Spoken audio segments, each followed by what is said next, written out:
के लिए दिल्ली के लोग एक राजनीति का हिस्सा हो सकते हैं, पर मेरे लिए दिल्ली के लोगों के साथ मेरा अलग रिश्ता है। दिल्ली के लोग मेरा परिवार हैं। दिल्ली के लोगों को मैं तकलीफ में नहीं देख सकता है कि जितने रुके हुए काम थे, जो इन्होंने मुझे जेल में डाल के इन लोगों ने दिल्ली के काम रोके, दिल्ली वालों को परेशान किया, दिल्ली वालों को तकलीफ़ दी, दिल्ली वालों को सताया, दिल्ली वालों पे अत्याचार किया, वो एक एक करके हम सारे काम दोबारा शुरू करा रहे हैं। तो उसी सिलसिले में आज दिल्ली सरकार ने एक बहुत महत्वपूर्ण फैसला लिया है और मैं दिल्ली के दलित समाज के लिए, एसटी समाज के लिए, ओबीसी समाज के लिए, ईडब्ल्यूएस वालों के लिए एक बहुत अच्छी खुशखबरी लेके आया हूँ। दिल्ली में एक हमने 2017 में स्कीम चालू की थी, मुख्यमंत्री जय भीम योजना। उस योजना के तहत हम दलित, एसटी, ओबीसी और ईडब्ल्यूएस समाज के लोगों को, उनके बच्चों को कोचिंग करने के लिए हम मदद करते थे। जैसे मैं खुद 12वीं के बाद जब मैंने आईआईटी की तैयारी की तो मुझे याद है मैंने 2 कोचिंग इंस्टीट्यूट से कोचिंग की थी और उन दिनों में भी कोचिंग बहुत महंगी हुआ करती थी। और मुझे लगता है कि अगर मैं वो दोनों कोचिंग नहीं करता तो पता नहीं मेरा अच्छा रैंक आता नहीं आता आईआईटी में, मेरा एडमिशन होता नहीं होता आईआईटी में। उसके बाद जब मैं पास आउट हो गया, फिर मैंने सिविल सर्विसेज की तैयारी की, तब भी मैंने कोचिंग की थी। अगर वो कोचिंग ना करता तो पता नहीं मेरा होता नहीं होता। लेकिन कोचिंग बड़ी महंगी है और गरीब लोग, दलित समाज के लोग, ओबीसी समाज के लोग जो गरीब हैं, जिनके पास पैसा नहीं है, उनके बच्चे इंटेलिजेंट हैं। इंटेलिजेंस पैसे की मोहताज नहीं है। गरीबों के घर भी इंटेलिजेंट बच्चे पैदा होते हैं, वो भी बहुत इंटेलिजेंट हैं, लेकिन उनको सहूलियत नहीं मिलती, उनको अवसर नहीं मिलते, अपॉर्चुनिटीज नहीं मिलती। हमारी सरकार का मकसद है उनको वही सहूलियतें दिलाना, उनको वही अवसर मुहैया कराना जो अमीरों के बच्चों को मिलते हैं, जो मुझे मिले थे जब मैं पढ़ रहा था।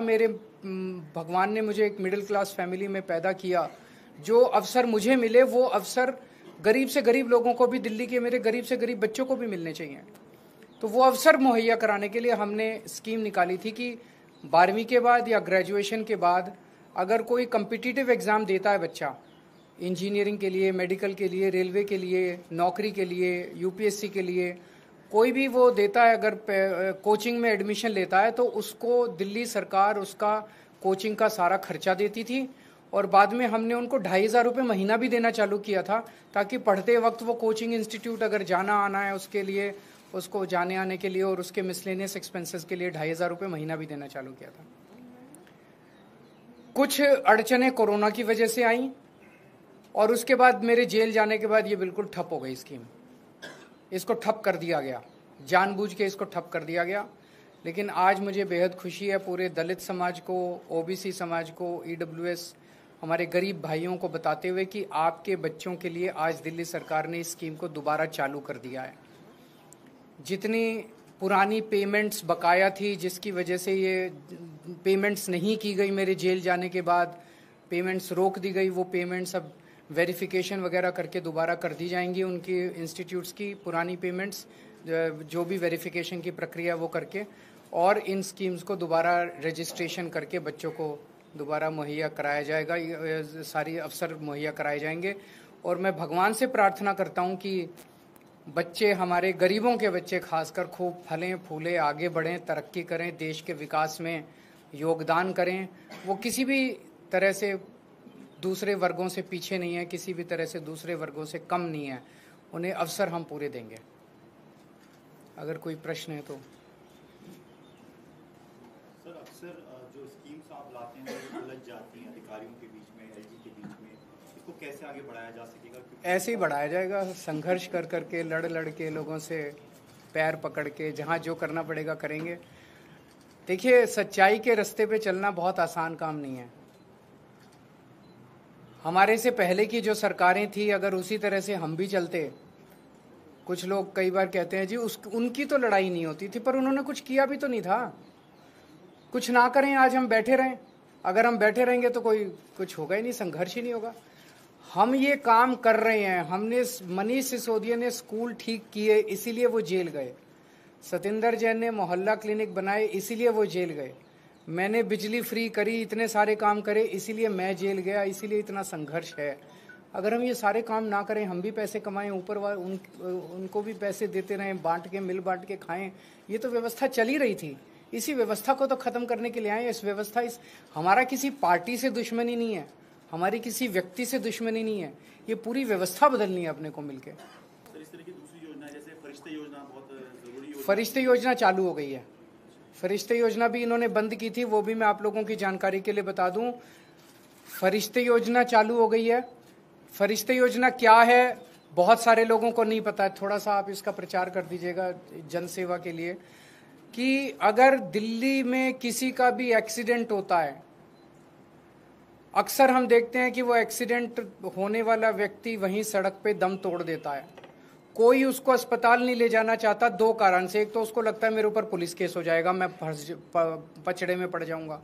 दूसरा इसलिए कि जिस अस्पताल में लेके जाऊंगा उस अस्पताल वाले कहेंगे पहले इसके पैसे जमा करा, अस्पताल वाले उसको एडमिट नहीं करेंगे। फरिश्ते योजना में हमने कहा भाई उसको नियरेस्ट अस्पताल में भर्ती करा दो, चाहे बड़े से बड़ा 5 स्टार अस्पताल हो, चाहे अपोलो, मैक्स, फोर्टिस, स्कॉट्स, जो भी अस्पताल है, किसी भी अस्पताल में नियरेस्ट में उसको भर्ती करा दो जिसका एक्सीडेंट हो। आपसे कोई प्रश्न नहीं पूछा जाएगा और उसका सारा खर्चा दिल्ली सरकार देती है। अभी तक 26,000 लोगों की हम जिंदगियां बचा चुके हैं फरिश्ते स्कीम में। ये स्कीम भी इन लोगों ने बंद कर दी। एक्सीडेंट पीड़ितों को इलाज कराने के लिए दिल्ली सरकार जो फ्री वो देती है, दिल्ली सरकार जो उनका इलाज कराती है, स्कीम भी इन्होंने बंद कर दी, लेकिन वो स्कीम हमने दोबारा चालू करा दी। इसके अलावा जब आप सरकारी अस्पताल में जाते हो, सरकारी अस्पताल में अगर लंबी लंबी लाइनें होती हैं, अगर पता चले भाई कोई सर्जरी है, वो सर्जरी आपकी नहीं हो पा रही और 1 महीने बाद का टाइम मिल रहा है, आपको कोई टेस्ट है, वो टेस्ट अभी नहीं हो पा रहा, मशीन खराब है, मशीन खाली नहीं है, तो वो सरकारी अस्पताल आपको रिकमेंड करता है आप प्राइवेट में जाके आप अपना इलाज करा लीजिए, अपनी सर्जरी करा लीजिए, अपनी टेस्ट करा लीजिए। वो सारा फ्री सरकार रीइंबर्स करती है उस अस्पताल को, प्राइवेट अस्पताल वाले आपसे पैसे नहीं मांगेंगे। ये स्कीम भी इन्होंने बंद कर दी थी, इसको भी हमने दोबारा चालू करा दिया। सर, जय भीम योजना जो आपकी है, अब जब आप रिज्यूम कर रहे हैं तो उसका एम्बिट क्या होगा, बेनिफिशियरी कितने ज्यादा नंबर? हम तो चाहते हैं जितने मर्जी बेनिफिशियरी आ जाएं। अपने बच्चों को शिक्षा देने के लिए जितना भी पैसा खर्च करना पड़ेगा, सबसे पहला पैसा शिक्षा के ऊपर खर्च होना चाहिए सरकार का। इसमें there is no limit to beneficiaries. Scholarship amount भी सर कुछ तय कर रहे हैं? स्कॉलरशिप तो 2,500 रुपये स्कॉलरशिप नहीं देते हम, उसका सीधे वो जाए उसमें एडमिशन ले ले कोचिंग इंस्टीट्यूट में, उस कोचिंग इंस्टीट्यूट को सीधे उसकी फीस रिइंबर्स हो जाती है, उससे पैसे नहीं लिए जाते। पंजाब के प्राइमरी स्कूल के टीचर्स फिनलैंड जा रहे हैं, इससे पहले दिल्ली के टीचर्स को जब बाहर भेजा जा रहा था उसमें काफी अड़चने आई थी। नहीं, पर पंजाब में कोई अड़चने नहीं आ रही, पंजाब फुल गवर्नमेंट है। आप सब लोग मिलकर दिल्ली को भी फुल गवर्नमेंट बनाइए तो ये अड़चने खत्म हो जाएंगी। Thank you.